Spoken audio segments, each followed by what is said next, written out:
Cek cek cek cek.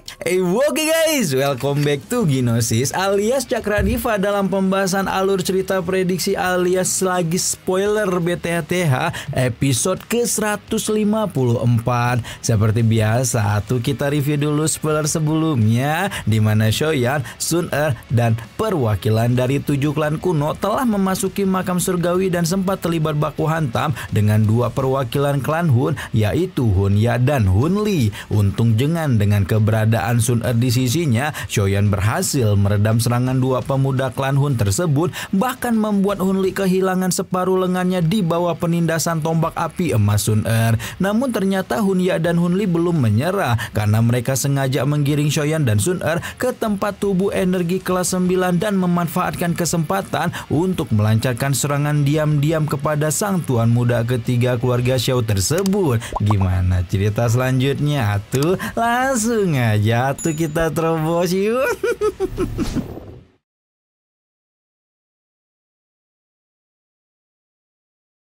Wajah Shoyan dengan cepat menjadi pucat saat menerima serangan ganas 2 pemuda klan Hun, membuat Hunya dan Hun Li tertawa kecil berpikir jika rencana mereka menyerang Shoyan diam-diam telah berhasil. Namun hanya sepersekian detik saja Hunya dan Hun Li melihat wajah pucat Shoyan karena setelahnya pewaris klan kuno yang terbuang garis darah keturunannya itu tiba-tiba menyunggingkan senyuman sebelum kemudian meledak menjadi ketiadaan yang menandakan bahwa Shoyan telah berhasil mengelabui Hunya dan Hun Li dengan tubuh ilusi petir.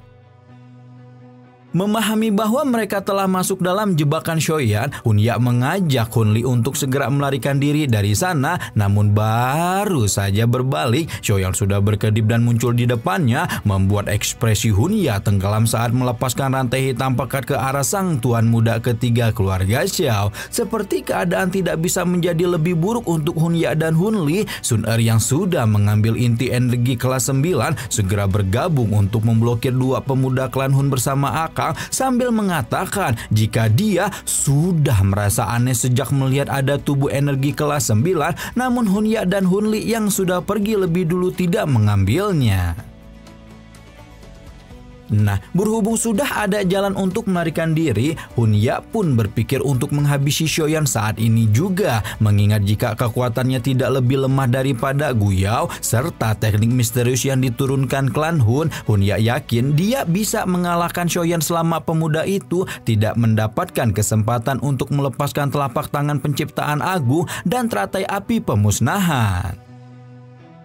Hunya dan Hun Li segera membagi tugas di mana Hunya akan melawan Sun-er sementara Hun Li bertugas untuk menangani Shoyan. Shoyan perlahan menghembuskan napas saat melihat Hunya dan Sun-er mulai bertarung sebelum mengalihkan pandangan ke arah Hun Li yang merupakan Dozun bintang 8. Meskipun begitu, Hun Li telah kehilangan 1 lengan sementara Shoyan justru telah naik 1 bintang sejak bertarung melawan Guyao sebulan yang lalu. Hun Li mulai melepaskan rantai-rantai hitam menyerupai rantai jiwa yang ditunjukkan para pelindung aula jiwa, membuat Shoyan tampaknya cukup bosan melihat rantai-rantai itu dan meminta Hun Li menunjukkan teknik yang lebih hebat kalau benar-benar ingin menghabisinya.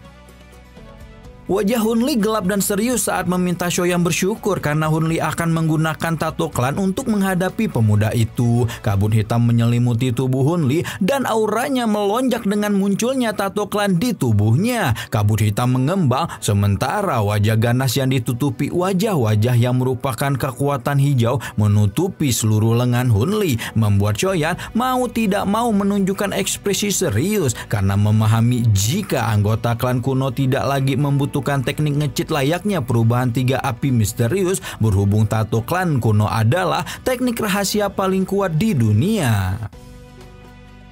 Dengan peningkatan kekuatan tiba-tiba ini, aura Hun Li telah mencapai puncak bintang ke-8 Dozun, bahkan tampak samar-samar mencapai bintang ke-9 yang tentu saja jauh melampaui Shoyan. Karena itu pula ketika Shoyan mengayunkan tinju api 3000 teratai hatinya, Hun Li sama sekali tidak bergeming seolah merasakan tinju Shoyan hanya seperti colekan. Karena merasa tidak mungkin melawan Hun Li dengan kekuatannya yang sekarang, Shoyan pun segera mengaktifkan perubahan 3 api misterius sampai ke puncaknya, di mana ketika tuan muda ketiga keluarga Xiao itu melakukan hal ini, Shoyan merasakan ada perasaan gatal samar di antara alisnya.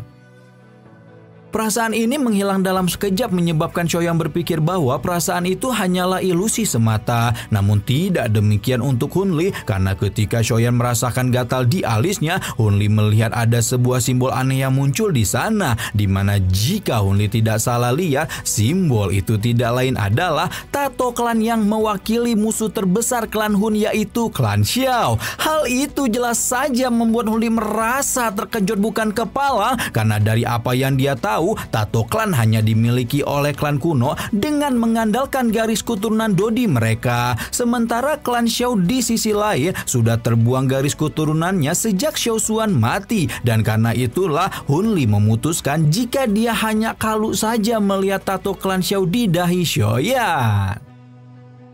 Apapun itu, Hunli merasa Shoyan menyimpan terlalu banyak trik busuk, dan oleh karena itulah dia tidak mau memperpanjang waktu pertarungan ketika melesat secepat kilat ke arah Shoyan. Sementara itu di sisi lain Shoyan menghela napas sebelum berencana untuk menguji coba kekuatan 10 boneka iblis langit yang telah dia perkuat di kolam petir void. Dalam sekejap 11 sosok berwarna emas muncul di sekitar Shoyan sebelum kemudian 10 boneka iblis membentuk formasi dan mengalirkan energi ke tubuh Ujang hingga membuat boneka iblis buatan Shoyan itu menunjukkan warna ungu yang misterius. Ujang berdiri tegap di depan Shoyan dengan aura luar biasa menakutkan, di mana menurut perhitungan Shoyan, kekuatan Ujang telah diperkuat menjadi bintang 6 dozun di kolam petir, dan setelah sekarang menyerap kekuatan 10 boneka iblis langit lain, tuan muda ketiga keluarga Xiao itu yakin jika kekuatan Ujang telah melampaui dirinya. Tanpa memberikan Shoyan banyak waktu untuk bersiap, Hunli mengaktifkan teknik telapak tangan penghancur jiwa, membuat serangan ganas sekali lagi dilepaskan ke arah Shoyan, di mana serangan ini tidak salah lagi merupakan satu teknik yang berbahaya.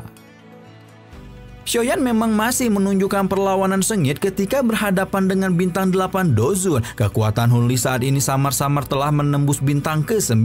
Belum lagi antek-antek dajjal klan Hun itu pasti masih menyembunyikan teknik do kelastiannya sampai saat-saat kritis. Meskipun begitu, menyerah dan pasrah jelas bukanlah karakter yang dimiliki oleh Shoyan, di mana tuan muda ketiga keluarga Xiao itu malah berencana memanfaatkan Hunli untuk menguji coba kekuatan puncak Ujang. Dengan demikian pertarungan antara Hunli melawan Ujang pun tak terhindarkan lagi. Ujang dan telapak tangan penghancur Hunli betul-betul membuat tubuh ungu emas boneka iblis langit terdorong mundur 10 langkah sebelum sekali lagi menyerbu ke dalam kabut hitam dan membuat awan kelabu itu menjadi semakin tipis. Shoyan tersenyum bangga melihat jalannya pertarungan antara Hunli dengan Ujang, di mana dengan kekuatan puncaknya ternyata boneka iblis ciptaan Shoyan itu dapat bertarung dengan seorang ahli bintang 9 dozun. Sementara pertempuran besar meletus di dalam awan hitam, Shoyan mengalihkan pandangan pada pertarungan di antara Sun Er dengan Hunya, di mana sekali lihat Shoyan dapat menilai jika kekuatan kekasih kecilnya itu lebih tinggi daripada Hunya, dan yakin dek Sun Er dapat membunuh sang pemuda Hunya apabila diberikan cukup waktu. Sementara Shoyan memikirkan apa jadinya klan Hun kalau mengetahui dua ahli muda mereka pindah alam di makam kuno. Ledakan keras terdengar ketika awan hitam pecah sebelum kemudian menunjukkan sosok Ujang dan Hunli yang sama-sama terdorong mundur lebih dari 100 meter. Ujang tampak sedikit rusak, tapi Hunli jelas lebih sengsara karena bukan hanya rambutnya yang acak-acakan, pakaiannya yang mewah pun juga diguncang hingga compang-camping. Jejak darah samar-samar menggantung di sudut mulutnya menunjukkan betapapun Hunli dan Ujang berada di level yang sama, pemuda klan Hun itu masih tidak bisa mengungguli boneka setan langit dalam hal kekuatan fisik. Hunli terengah-engah ketika menatap marah ke arah Ujang dan bertanya-tanya kenapa Shoyan bisa mendapatkan boneka sekuat ini. Nah, tepat ketika Shoyan baru saja memerintahkan Ujang untuk segera menghabisi Hunli, beberapa sosok melesat di udara agak jauh sambil berteriak panik ketika mengabarkan bahwa badai energi besar makam surgawi telah muncul, di mana jika terkena badai ini, bahkan ahli puncak dozun pun tidak akan bisa bertahan hidup. Ketika mendengar ini, bahkan Sun Er yang sebenarnya sudah berhasil menekan Hunya pun mau tidak mau memilih untuk menghentikan pertarungan dan mengajak Xiaoyan pergi secepat mungkin sebelum badai energi menyusul mereka. Xiaoyan pun hanya bisa menghela napas pasrah ketika menarik Ujang kembali ke cincin penyimpanannya dan menyusul ke belakang Sun Er yang sudah lebih dulu, yang sudah lebih pergi dulu, yang sudah pergi lebih dulu. Astagfirullahaladzim. Tidak hanya Xiaoyan dan Sun Er yang kalang kabut melarikan diri, Hunya dan Hunli pun memacu tubuh mereka yang terluka untuk bergerak secepat mungkin karena meskipun terbebas dari penindasan dua sejoli, mereka akan tetap mati apabila tersapu oleh badai energi.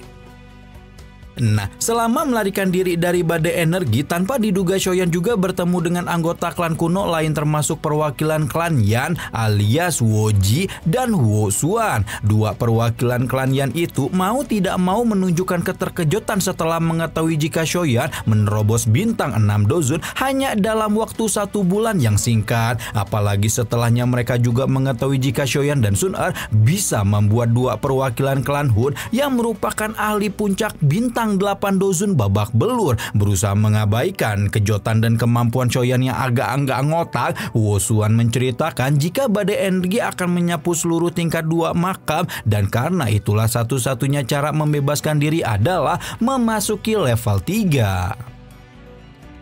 Berhubung sekarang keadaan mereka juga sedang terpepet, di tengah-tengah pelarian itu Wo Xuan mengajak Xiaoyan untuk bekerja sama dan saling menjaga selama berada di makam kuno, membuat Xiaoyan mengangguk tanpa pikir panjang karena menambah teman jelas lebih menguntungkan daripada mengumpulkan musuh. Sun Er dan Woji pun tidak menunjukkan pertentangan dan sejak itulah klan Yan bergabung dengan Xiaoyan dan Sun Er hingga membuat Hunya dan Hunli yang juga berlari di belakang mereka menunjukkan ekspresi suram. Kecepatan kelompok Xiaoyan dipertahankan pada batas tertinggi selama setengah hari, membuat keempat muda-mudi itu mengalami kelelahan doki yang luar biasa dan bersyukur masih menyimpan cukup banyak inti energi untuk memulihkan diri.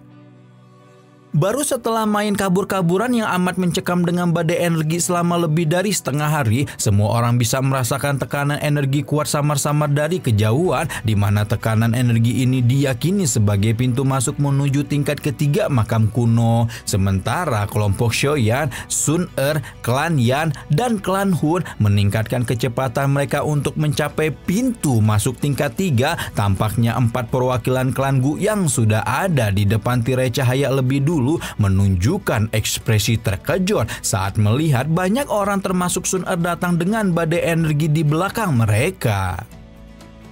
Ceritanya cahaya energi yang ada di pintu masuk tingkat 3 telah mengeras dan mereka harus menghancurkannya paksa untuk memasuki level tertinggi makam kuno. Namun menghancurkan ini berempat saja akan menjadi pekerjaan yang sangat melelahkan dan oleh karena itulah sang jenderal pertama tentara teredam hitam alias Gu Qingyan memutuskan untuk menunggu lebih banyak orang. Penantian keempat pemuda klan Gu itu berakhir setelah kelompok Xiaoyan akhirnya muncul di depan mereka, membuat Wo Xuan terkejut memikirkan betapa menyeramkannya kecepatan 4 pemuda klan Gu tersebut sampai bisa mencapai pintu masuk tingkat 3 jauh lebih cepat dibanding perwakilan lainnya. Gu Qingyan kemudian bertukar sapa dengan Sun Er sejenak, menjelaskan situasi tirai energi tingkat 3 juga menerima sedikit informasi tentang penyerangan klan Hun kepada Sun Er dan Xiaoyan. Gu Qingyan jelas sedikit menunjukkan rasa tidak senang mendengar nona muda mereka diserang seperti ini, namun kemudian Xiaoyan menjelaskan jika ini bukanlah waktu yang tepat untuk meladeni Hunya dan Hunli. Gu Qingyan mengangguk setuju sebelum mengambil alih komando dan menjelaskan situasi pintu masuk tingkat 3 dan mengajak semua orang untuk bersama-sama menghancurkan tirai energi yang mengeras tersebut demi membuka jalan menuju tingkat 3. Tidak ada satupun perwakilan klan kuno yang menunjukkan penolakan karena bagaimanapun memang pintu masuk inilah satu-satunya jalan mereka menyelamatkan nyawa dari penindasan badai energi. Karena Gu Qingyan yang memberi saran untuk menghancurkan tirai energi bersama-sama, dia dan 3 perwakilan klan Gu lain akan melakukan upaya penghancuran pertama. Kemudian perwakilan lain akan menggantikan mereka secara bergiliran hingga Xiaoyan dan Sun Er berada di urutan terakhir. Tidak menunggu lama setelah setelahnya Gu Qingyan dan 3 perwakilan klan Gu lain menyelimuti tangan mereka dengan doki sebelum dimasukkan dengan kejam ke dalam dinding kristal dan berhasil menggali terowongan sepanjang 10 kaki dalam waktu setengah jam. Karena terowongan itu memiliki lebar lebih dari 1000 kaki, masih dibutuhkan 1 jam lebih untuk menghancurkan seluruhnya dengan rombongan yang mereka miliki. Berhubung mereka tidak memiliki banyak waktu untuk bersantai, kelompok klan Le pun segera mengambil giliran mereka setelah kelompok Gu Qingyan kehabisan tenaga. Upaya penghancuran tirai energi ini terus berlanjut, demikian juga siulan angin samar dari kejauhan yang menandakan bahwa badai energi telah semakin dekat dengan mereka. Sun Er menjelaskan jika tirai energi ini selalu membuat tiap kali makam kuno dibuka dan kali ini menjadi sangat mencekam karena dibarengi dengan munculnya badai energi. Selama Xiaoyan mengobrol dengan Sun Er, klan Yan melakukan pergantian untuk mengebor tirai energi. Badai kencang mengguncang tirai energi dari luar menandakan bahwa saat ini badai energi dahsyat itu sudah mencapai pintu masuk tingkat ketiga. Meskipun mereka telah berada di dalam tirai energi, masih ada perasaan tidak nyaman dan mengancam ketika memikirkan sebuah badai mematikan tengah mengamuk di belakang mereka. Karena itulah semua orang mulai bekerja ekstra dan lebih cepat, tidak terkecuali Xiaoyan dan Sun Er yang ketika sampai pada giliran mereka mampu merasakan jika sebenarnya menghancurkan lapisan kristal ini bukanlah pekerjaan yang sulit untuk pemilik 4 api surgawi seperti Xiaoyan. Hunya dan Hunli juga melakukan kerja paksa selama diawasi oleh kelompok Xiaoyan, di mana meskipun tampak malas-malasan, Xiaoyan dan kawan-kawan juga memilih untuk tidak membuat huru-hara karena hal terpenting yang harus mereka lakukan saat ini adalah mencapai tingkat ketiga secepat mungkin. Selain Hunya dan Hunli yang memang sejak awal menunjukkan permusuhan dengan Xiaoyan, ada juga anggota klan Yao yang melemparkan pandangan tidak ramah kepada Xiaoyan, di mana tuan muda ketiga keluarga Xiao yakin pasti pandangan tidak ramah itu disebabkan karena masalah klan Yao dengan Abah Yao Che. Berusaha mengabaikan tatapan sengit 2 anggota klan Yao, Xiaoyan terus fokus untuk menghancurkan dinding kristal ketika dia menyadari sesuatu muncul dari dinding kristal yang ada di sisi mereka. Wajah Gu Qingyan pun menjadi sangat serius saat melihat Xiaoyan bengong sebelum mengabarkan bahwa dinding kristal sedang menutup, dan Gu Zhen menambahkan apabila semacam serangga putih salju yang muncul dari dalam dinding akan terus-menerus menghasilkan energi untuk memperbaiki dinding kristal yang dihancurkan. Dendeng sekalian. Ya, tanpa diduga mereka telah masuk ke sarang sebuah binatang iblis kuno yang disebut sebagai serangga penelan, di mana meskipun tubuh mereka sangat kecil, jumlahnya tidak terbatas dan mampu melahap segalanya. Kemungkinan besar tirai energi padat ini diciptakan oleh serangga penelan sebagai sarang, dan apabila mereka membangunkan serangga-serangga itu, maka tidak membutuhkan waktu lama untuk mereka berubah menjadi tumpukan tulang. Hunya sempat berkomentar nyinyir ketika mengetahui bahwa Gu Qingyan malah membawa mereka untuk mati di sarang serangga penelan kuno. Nyinyiran itu hanya dibalas dengan santai oleh Gu Qingyan karena kalau mereka tidak mengebor tirai energi, maka sudah dipastikan Hunya dan Hunli telah disapu sampai mati oleh badai energi. Hunya tidak berkomentar lagi setelah disindir sedemikian rupa sebelum kemudian Gu Qingyan kembali mengajak semua orang untuk mengerahkan seluruh kekuatan mereka karena saat ini tetap tidak ada hal yang bisa mereka lakukan kecuali menghancurkan tirai energi.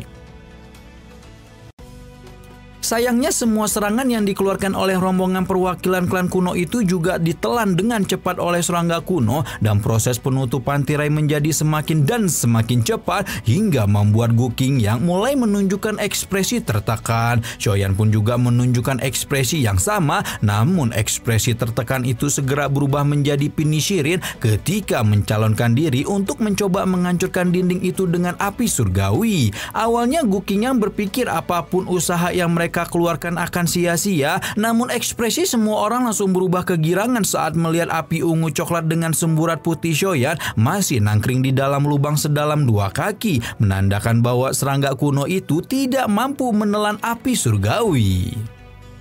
Hunya buru-buru mendesak Shoyan untuk membuka jalan bagi mereka, namun desakan itu tidak digubris sama sekali oleh Shoyan ketika sang tuan muda ketiga keluarga Shou itu mengajak Woji serta perwakilan klan Yao yang bernama Yao Xingji sebagai sesama Kang Sate untuk menahan pembentukan tirai energi kembali oleh semut penelan kuno. Woji mengangguk tanpa ragu, sementara Yao Xingji juga tidak punya pilihan kecuali menyetujui ajakan Shoyan karena memikirkan situasi yang terjadi. Shoyan tersenyum saat melihat keduanya mengangguk sebelum mengalihkan pandangan kepada semua orang dan menjelaskan bahwa menggunakan api surgawi untuk menghancurkan tirai sangat melelahkan dan oleh karena itulah dia akan mengambil inti energi orang lain kecuali Hoji dan Yao Xingji. Pernyataan Shoyan dapat dipahami karena bahkan setelah mereka bergandengan tangan saja menghancurkan tirai energi ini telah menghabiskan banyak doki. Sekarang semua pekerjaan akan dilakukan oleh Shoyan dan oleh karena itulah hampir seluruh perwakilan klan tidak keberatan untuk menyerahkan inti energi mereka kecuali Hunya dan Hunli. Hunya dengan wajah dingin mengatakan bahwa Shoyan seharusnya telah mendapatkan cukup banyak inti energi, membuat Shoyan tersenyum ketika mengatakan kalau Hunya tetap menolak ya nggak apa-apa. Tapi ya Hunya dan Hunyi harus berbalik dan kembali ke pintu masuk untuk membuat jalan mereka sendiri. Mamam.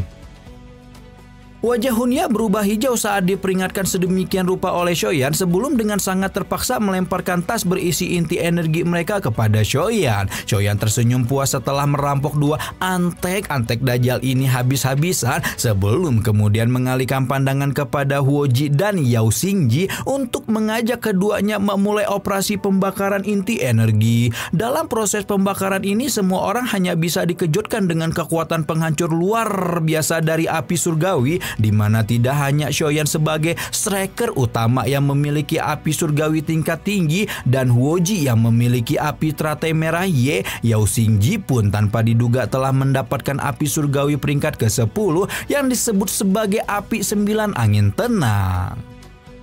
Karena api teratai merah Ye berada di peringkat 8, api 9 angin tenang Yao Xingji pun langsung ditekan ketika api merah menyala menguar keluar dari tangan Huoji. Namun dibandingkan dengan dua api milik klan Yao dan klan Yao tersebut, api Shoyan tampak begitu aneh namun kuat di saat yang sama, di mana dengan gabungan 4 api surgawi, api 3000 teratai hati telah memiliki kualifikasi untuk disandingkan dengan 6 api teratas. Kejutan melintas di mata cantik Huoji saat melihat Shoyan mengubah nyala api menjadi naga yang melahap tirai energi dengan kejam, menunjukkan seberapa terampilnya pemuda itu dalam mengendalikan api. Ledakan terus terdengar di dalam dinding kristal dan meskipun penghancuran terowongan menjadi lebih cepat, harus diakui jika kelelahan doki yang dirasakan oleh Shoyan pun terjadi dengan tidak kalah cepatnya. Masih membutuhkan waktu setengah jam lagi sampai mereka menghancurkan seluruh tirai energi. Namun saat ini tidak ada lagi inti energi tersisa untuk diserap oleh Shoyan. Sementara doki di tubuh tuan muda ketiga keluarga Shou itu telah mendekati titik-titik kritis. Gu Qingyang merenung sejenak sebelum mengikhlaskan inti energi kelas 9 yang dia miliki. Wo Xuan pun ragu-ragu sebentar hingga akhirnya turut menyumbangkan inti energi kelas 9 yang dia simpan. Sayangnya dua inti energi kelas 9 itu masih belum cukup dan Shoyan meminta 3 inti energi kelas 9 lagi kepada siapapun yang memilikinya. Anggota klan Le dan klan Si pun mengikuti Gu Qingyang dan Wo Xuan untuk menyerahkan inti energi mereka hingga akhirnya mata semua orang kembali mendarat ke arah Hunya yang menunjukkan wajah musam. Namun apapun yang dia pikirkan untuk tidak akan didengarkan oleh semua orang yang sudah dilanda krisis kehilangan nyawa hingga akhirnya menyerahkan sebuah inti energi kelas 9 untuk Shoyan dengan penuh kekesalan di hatinya. Baru setelah mengantongi 5 inti energi kelas 9, Shoyan pun melanjutkan proyek pembakaran tirai energi dan setelah menghabiskan setengah jam penuh, Shoyan mengangkat kepalanya untuk melihat ke dinding kristal jamrud yang telah ditutupi oleh serangga penelan kuno. Shoyan memahami bahwa dinding kristal di depannya adalah kristal penghabisan yang dapat dibentuk oleh serangga penelan kuno, di mana warnanya pun menjadi lebih pekat dari dinding yang dia lihat sebelumnya. Meski demikian, Shoyan tidak memiliki pilihan untuk meragu dan menunggu karena saat ini nyawa semua orang ada di tangannya. Oleh karena itulah Shoyan sekali lagi mengirim naga apinya untuk merangsek ke depan, menimbulkan ledakan-ledakan dahsyat tiap kali naga api itu mengikis dinding kristal hingga akhirnya menciptakan garis retakan kecil di depan mata semua orang. Setelahnya retakan itu dengan cepat menyebar sebelum akhirnya meledak dan mendaratkan sebuah kristal jamrud di tangan Shoyan. Shoyan tidak banyak mempedulikan kristal jamrud itu dan setelah menyimpannya dalam cincin, Shoyan buru-buru memimpin semua orang untuk keluar dari terowongan. Dalam satu kedipan, Shoyan sudah keluar dari terowongan ketika matanya disambut oleh hamparan tanah abu-abu tak berujung muncul di hadapannya. Tanah abu-abu itu sangat luas dan Shoyan dapat merasakan gelombang demi gelombang energi murni merembes di sekitar mereka, di mana dengan jenis energi semacam ini mereka bisa mendapatkan efek pelatihan setara dengan semua inti energi yang mereka dapatkan sebelumnya. Ya, setelah perjalanan yang cukup panjang dan sangat melelahkan, rombongan perwakilan 7 klan kuno pun akhirnya tiba di tingkat ketiga makam kuno. Namun sayangnya, kebahagiaan dan kegirangan karena telah mencapai tingkat tertinggi makam kuno itu tidak berlangsung lama, karena sepersekian detik setelahnya, rombongan serangga tak terhitung jumlahnya menyerbu keluar dari terowongan seolah tidak ingin membiarkan anak manusia yang telah menghancurkan sarang mereka ini melarikan diri.